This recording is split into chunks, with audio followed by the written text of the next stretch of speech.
এখানে যে অ্যালোভেরা গাছটা দেখতেছেন, তো গাছটা কিছুদিন আগে যে আমি শেয়ার করেছিলাম, ছোট ছোট চারা দিছিল।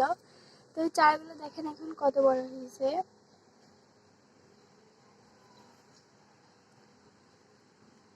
এবং গাছের পাতাগুলোও অনেক মোটা হয়েছে।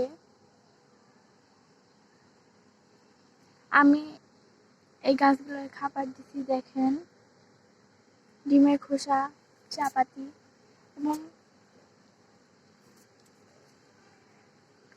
মাটিটা চেঞ্জ করে দিছি, আলুর খোসা, এসব কিছু দিয়ে একটা সার বানিয়ে আমি এই গাছগুলোতে দিই।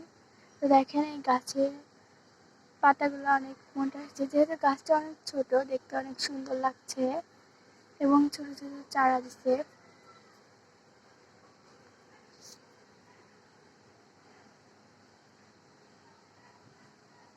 আপনারা চাইলে আমার গাছের মতো এরকম খাবার দিতে পারেন, তাতে গাছগুলো অনেক, পাতাগুলো মোটা তাজা হবে এবং গাছের স্বাস্থ্য অনেক ভালো থাকবে। এই দেখেন,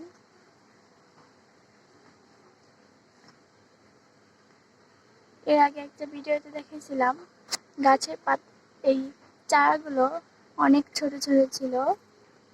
তো এই চারাগুলো আস্তে আস্তে দেখেন বড় হয়ে গেছে কিছুদিনের মধ্যে।